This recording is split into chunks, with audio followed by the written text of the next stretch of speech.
L'heure est grave. Ferdinand Haïté vient de faire une grosse révélation sur la situation des femmes dans le grand marché de Lomé. Actuellement, c'est gâté. Regardons la vidéo.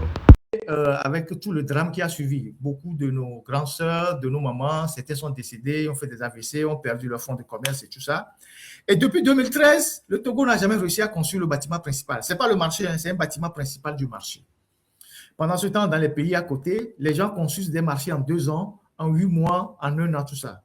Donc, depuis 2013, donc ça fait 13 ans que le Togo est en train de construire un seul bâtiment de 3 étages pour un marché. Bon an, mal an, finalement, il semble que le bâtiment est prêt et qu'ils sont sur les finitions. Sauf que la situation risque de tourner au vinaigre. Pourquoi elle risque de tourner au vinaigre?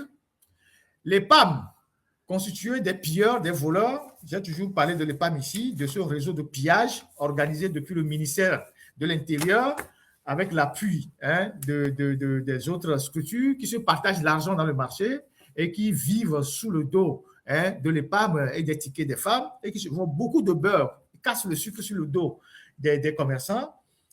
L'EPAM a organisé une réunion avec les femmes du marché et l'EPAM leur annonce que les bâtiments sont prêts, le bâtiment est prêt, c'est un bâtiment de 3 étages et il y a le rez-de-chaussée, le premier étage, le deuxième étage et le troisième étage.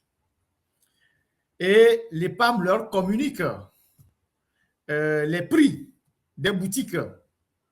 Donc, les PAM disent, avant les incendies,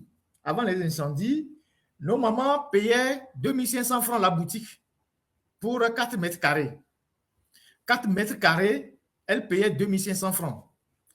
Pour une boutique normale, elle paye 7000 francs le mois. 7000 francs le mois. Il y a certaines boutiques, elles payaient pour 4 mètres carrés 2500 et pour d'autres boutiques, elles payaient 7000 francs le mois. Maintenant que les travaux sont terminés, ils ont fait la réunion, on les informe que le mètre carré au rez-de-chaussée, est à 30 000 francs. Elles vont payer ceux qui veulent rester au rez-de-chaussée. Le rez-de-chaussée, c'est des boutiques de 10 mètres carrés, 12 mètres carrés, 15 mètres carrés. Si tu veux rester au rez-de-chaussée, tu payes 30 000 francs le mètre carré. 30 000 francs le mètre carré. Quand tu veux rester au premier étage, tu payes 27 000 francs le mètre carré. 27 000 francs le mètre carré. Si tu veux rester au deuxième étage, tu payes 20 000 francs le mètre carré. Troisième étage, tu payes 16 000 francs pour 3 mètres carrés. Je répète, les PAM fait une réunion avec les femmes et leur dit, désormais, le bâtiment central est achevé, il y a les finitions qui sont en cours. Désormais, les boutiques qui sont en bas, au rez-de-chaussée, qui sont de 10 mètres carrés, de 12 mètres carrés et de 15 mètres carrés, le mètre carré, c'est 30 000 francs. Donc, si tu prends une boutique de 10 mètres carrés, tu paies 300 000 francs de loyer par mois. Quand tu prends une boutique de 12 mètres carrés, tu paies 360 000. Si tu prends 15 mètres carrés, tu prends, vous imaginez. Donc, les gens vont payer banalement 400 000 francs pour une boutique pour rester au rez-de-chaussée. Les boutiques ne sont pas équipées de toilettes individuelles. Toutes les toilettes sont dehors. Les toilettes sont dehors. Il n'y a pas de toilettes incorporées à une quelconque boutique. Les toilettes sont dehors. Il n'y a pas de parking. Ils ont réfléchi quand même, ils ont fait un ascenseur pour les personnes à mobilité réduite. Donc, c'est 30 000 francs le mètre carré si tu es au rez-de-chaussée, 27 000 si tu es au premier étage, 20 000 si tu es au deuxième étage et 16 000 pour 3 mètres carrés si tu es au troisième étage. Alors, les femmes sont en colère. Elles sont très, très en colère parce que aujourd'hui, elles ont la preuve que, en fait, l'incendie des marchés, le but final, c'est de les sortir du marché, c'est de les chasser du marché et de remettre le marché aux étrangers.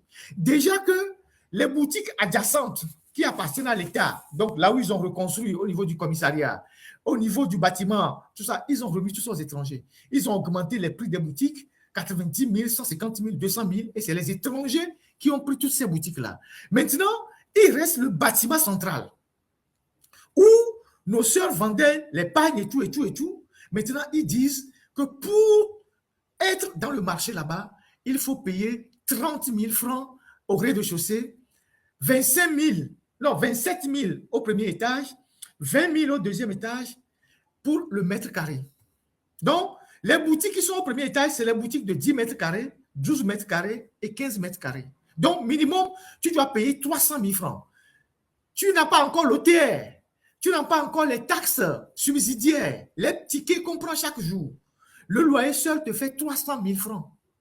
À Cotonou, où Talon a conçu des marchés modernes, est en train de finir le marché de Dantokpa, le marché moderne, avec toute la modernité, le parking, les toilettes et tout incorporé.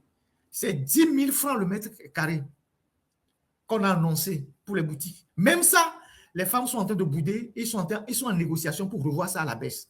Au Bénin, c'est 10 000 francs le mètre carré que le gouvernement béninois a fixé pour les boutiques, pour le nouveau marché moderne. Le nouveau marché moderne à Cotonou. Même ça, les femmes ne sont pas d'accord. Et ils sont en discussion avec le gouvernement pour revoir le prix. 10 mètres carrés, 10 000 francs le mètre carré. Au Togo, c'est 30 000 francs le mètre carré. Quand tu prends une boutique de 10 mètres carrés au rez-de-chaussée, banalement, c'est 300 000 francs. Alors, quand ils ont fait les réunions et que les femmes ne sont pas d'accord, il y avait la présidente qui est d'ailleurs du UNIR. Donc, Madame Ataï Santana, qu'on avait affiché la dernière fois dans les questions d'alliance. Donc, c'est elle.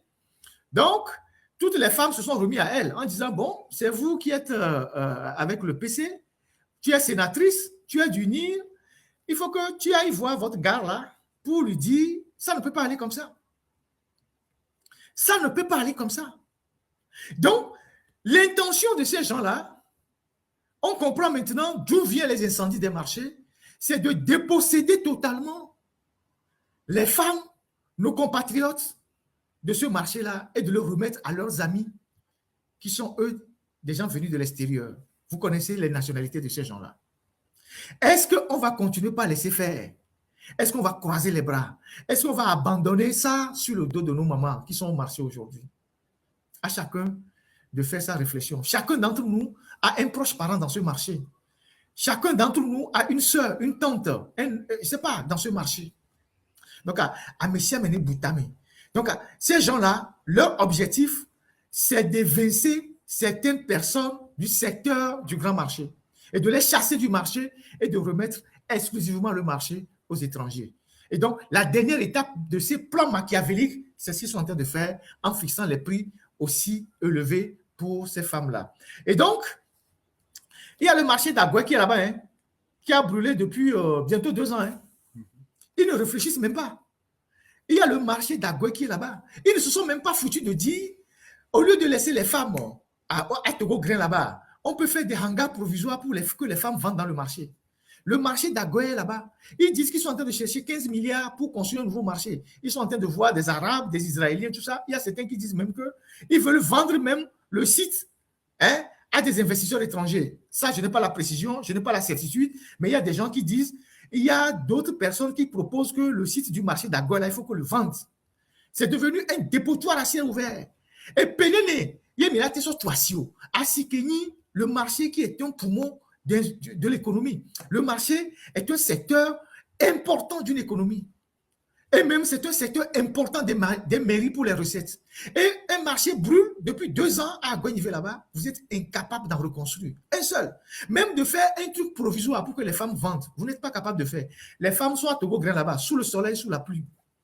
Et ça, on vous dit que Faure Gnassingbé est un bâtisseur et qu'il va bâtir le Togo. Donc, Asiga Megnono, c'est votre problème. Nous sommes une voix qui relève vos préoccupations, qui relaie ce qui ne va pas. On ne va pas venir le faire à votre place. Les femmes togolaises sont réputées des femmes braves. En 1933, elles se sont soulevées contre le colon. Dans les années 90, il y a eu beaucoup de manifestations dans le grand marché. Les femmes ont pris leurs responsabilités. Si vous restez là-bas en pensant que les gens qui sont parmi vous, qui sont des sénatrices de UNIR, qui ont des acquaintances dans UNIR, vont faire quelque chose pour vous, elles vont revenir tout le temps vous dire, oui, ça va aller, et vous ne verrez que du feu. Les gens de l'EPAM, là, c'est des voleurs, c'est des détourneurs, c'est des prévaricateurs de la fortune publique. Chaque 3 mois, ils se retrouvent avec le ministre de l'administration territoriale, maintenant la gouverneure de Lomé, ils se partagent l'argent. Ils n'ont jamais rien investi dans le marché. Eux, ils se partagent l'argent qui vient des loyers des boutiques, des loyers de tout ça là. Chaque 3 mois, ils se partagent l'argent. Ils ont des bons d'essence. Les gens sont là-bas, ils sont déjà à la retraite, mais ils continuent de gagner de l'argent. 1 500 000, 2 millions, des bons de carburant et tout et tout. C'est devenu une vache à lait pour ces gens-là. Donc, il ne s'agit pas seulement d'interpeller le gouvernement. Il faut que les PAM reviennent au marché, aux femmes du marché. Il faut que les PAM, dans sa formule initiale, redevienne une structure dirigée par les femmes du marché. Si l'administration veut avoir un envoyé dedans ou 2 représentants dedans, ils ne seront pas les dirigeants. Il faut que vous, les femmes, vous fassiez cette bataille-là. Vous devez faire cette bataille-là. Donc, voilà. Donc, Asigam et nous qui allons se préparer, c'est ce qui va se passer au grand marché. Et si vous avez vos proches dans le marché, vous savez déjà de quoi demain sera fait.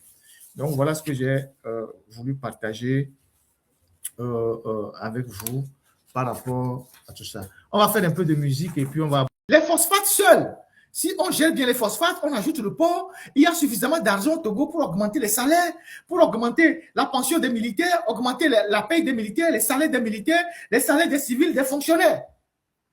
Si ces richesses étaient bien gérées, les phosphates, hier on en parlait encore dans le live de Milaway Jitri, en 2024, selon l'Observatoire de la complexité économique, je vous avais parlé de cet observatoire ici, en 2024, le Togo a engrangé 205 milliards